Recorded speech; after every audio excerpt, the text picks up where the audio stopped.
Have you ever wondered what games you should keep or you should lose?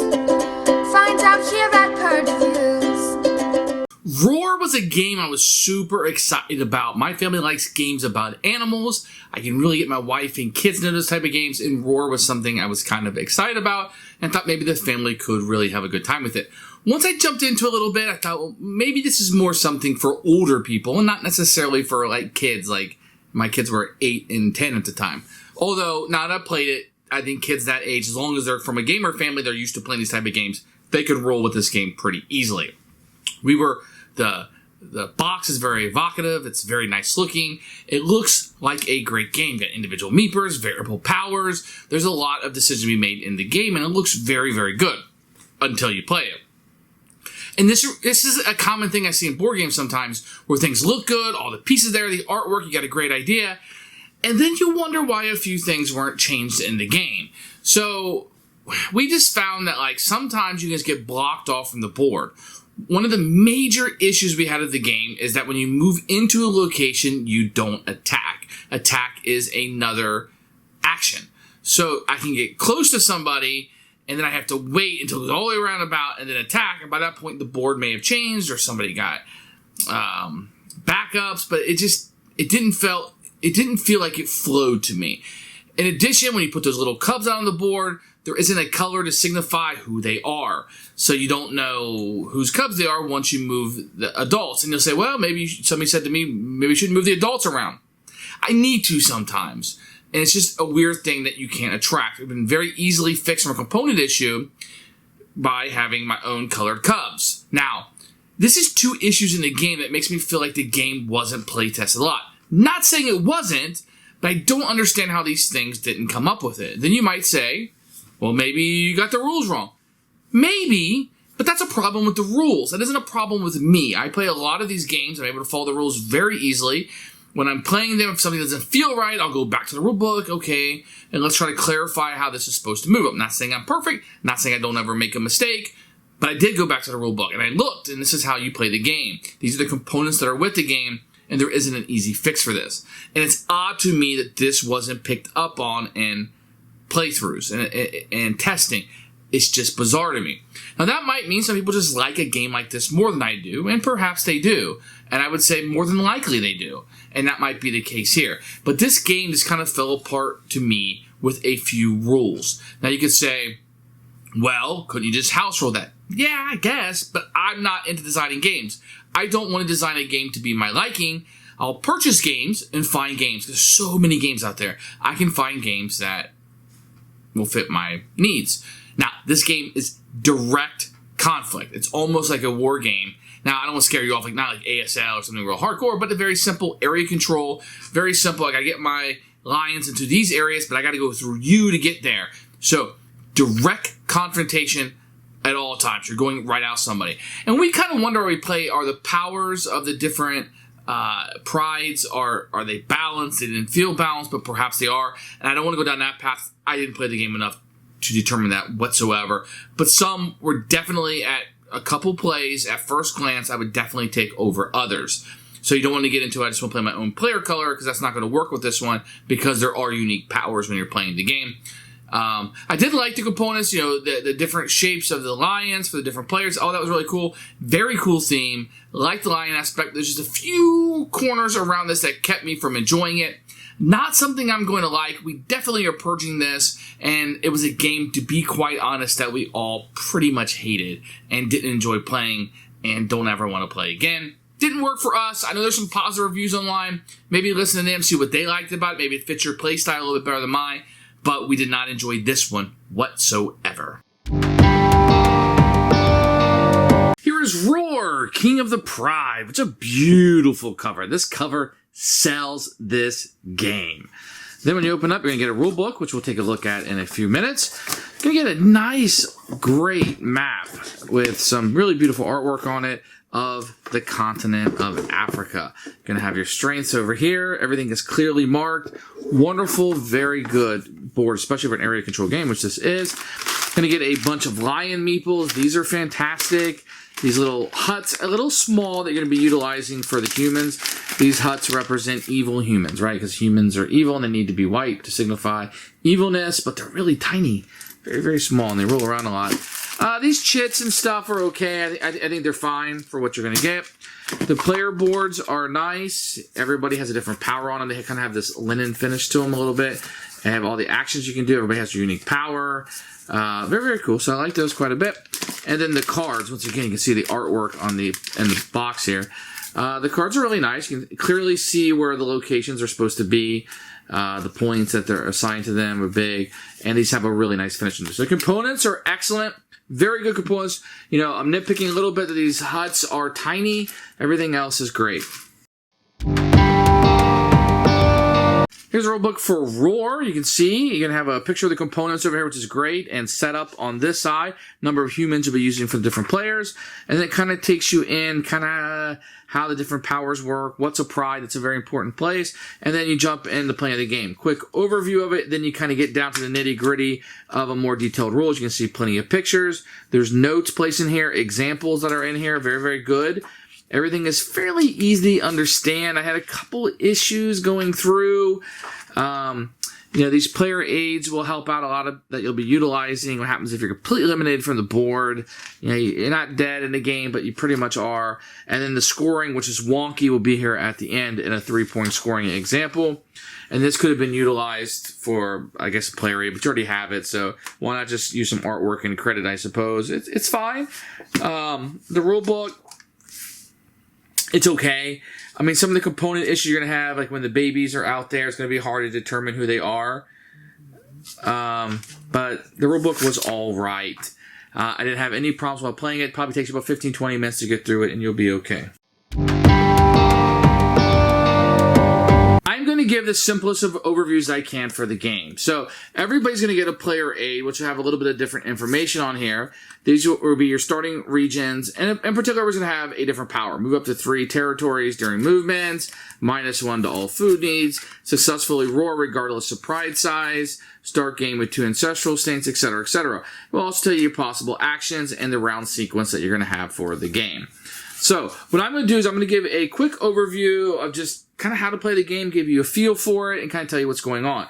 So here will be the ancestral strength that you'll have as the game progresses. I'll get more into this later, but know the red starts out with 2, everybody else starts at 1s. You have your scoring cards here, and each of these locations will have the name of the country inside the continent and how much food that it produces. Now, what's important to know about the lions in general, in case you don't know, is that you're going to have male and female lions that you'll be utilizing during the game. Now, the lions are the ones that you're probably well known, but the females are the ones that go out and get food. So wherever the females are at, they're going to produce food from that location depending on the number that is there. In that case, 6. If the lion is there, a male lion, it's not going to produce any food. So it's wherever the females are at, what this number is going to refer to.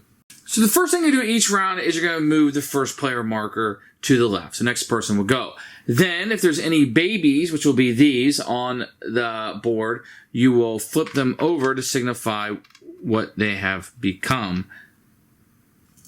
So if say you had these guys here, you would flip them over and you would know that you'd put a female out for the Fs, and then you would put a male out if it came out to be a male. So that's a fairly easy thing that you would do. So that we get another 3 females, and then the other one would be the male. Then you could take these off of the board.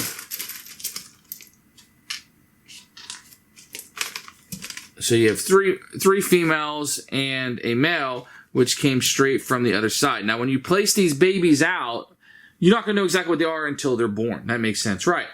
But imagine if I had this out. Let's say we reset this, and I had this out on the board like this, and let's say this.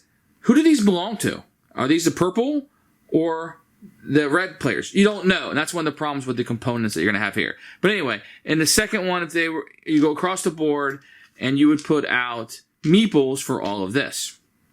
And then these would then take up into this area. Then you would add a hut to this board, and these represent humans coming on the board. And the player will either put on a 6 or adjacent to a hut that's already on the board. What you're going to do is have a number of these during the game, and as you put them out, they will fill up on the board. And then once all of them are out, then you'll start taking them off. And based on the number of players, the game will end when this comes out. So in a 4-player game, you will put 8 of these out on the board. And then when you get 4 of these, 1, 2, 3, then the game will end. And basically, if this comes out, it will kill, let's say these guys were here, and you put a hut out here, he will kill one of the lions that are over there. Humans will always do that, and everybody else will go off to the side. Now, at any point, if you want to increase your ancestral strength, I'll explain why in a minute. You can always get rid of one of your lions, and you would put it down here. It'd be here for the rest of the game. They can never come back, and you're limited on the number of meeples you have. And this meeple would be down here to signify the purple now has 2 ancestral strength, as does the reds. The reds also did it. Then the reds would have 3 ancestral strength, and the purple would have 2. And this is going to become important later, but just know at this point in the game, you can sacrifice 1 lion to increase your ancestral strength. Then everybody's going to take 2 actions. You can take mission cards. Now, mission cards are important because this is how you're going to score points in the game. But keep in mind, kind of like Ticket to Ride, if you don't conclude it by the end of the game, you're going to lose it. And as soon as you accomplish it, you just kind of flip it over so you did it. So enter the territory of Ethiopia, and you would gain 2 points. So you want to get your guy over to Ethiopia, at least one of your lions. Own 3 territories that produce at least 2 food each. So you want to be in like 2 locations that produce at least 3 food. So these are just goals that you're going to be doing through the game. Most of them are about entering different locations, and these kind of push you to move around the board. Otherwise, you would just be stagnant. Own the least adult females, and if own the least food production. If you're able to accomplish that, you just play this card, and you gain the 2 points at the end of the game. And you can draw these cards up as a single action. Another thing you can do is you can move. So let's say I'm out on the board like this. I can move all of my guys up to 2 spaces on the board, and you kind of move them around. So when you take the move action, you can move all of your lions up to 2 movement points, 2 locations, and there is a certain pride that can move up to 3. Now, it's important to note that if you have babies, like say there was a baby here, and these lions wanted to move, babies never move, so they have to stay where they're at. Once again, that's going to create a tracking because now, I can kind of remember that was red, but if there's a lot going on, 6 players, whatever, it's going to be hard to remember who that is by the time you get back to the next round. Now, if you wanted to sneak through a location, so if I'm purple and I wanted to move up here and go through the Central African Republic, I would need to have less lions than them. So in this case, I can sneak through them. But if it's the other way around and the red wanted to go through, I cannot because I have more. And that's kind of how the sneak moves. So sneak would allow me to sneak past them because I'm a smaller pride than them. Now, if you're ever in a location and you want to sneak through that has a human, that's fine. But you're going to have to kill off one of your lions to do so. So you just become 1 less. Or, you could always go around, but it would take you more actions to do that, right? So going through them may be beneficial what you're trying to score, but you're going to lose a lion to do so. Now, if you're ever in a location with a male and a female for an action, you can breed. Take one of these. You don't know if it's male or female, and you put a baby out. You can do that for one of your males and females. Another thing you can do is you can roar, which means if you're adjacent, so in this case, the red is adjacent with a male, adjacent to a female of a different color. If his power is stronger, he can convert this to his side. So let me count up. Each lion's worth 1. Lioness, and each lion is worth whatever your ancestral strength is, why it would be higher. So mine is 2 for this guy, because red is 1, 2. 1 for the lioness is 3, and they have 1. So then I would take that off, and this lioness would become mine. And that's called a roar. You can also attack somebody, once again, if your strength is higher, same concept. They would have to retreat, and then you can move into the location. So then everybody's going to take 2 actions as they go through any of those actions that I showed, and then you go into starvation, which basically means you got to feed your people. So you'll need to feed everybody. You don't have to feed your babies.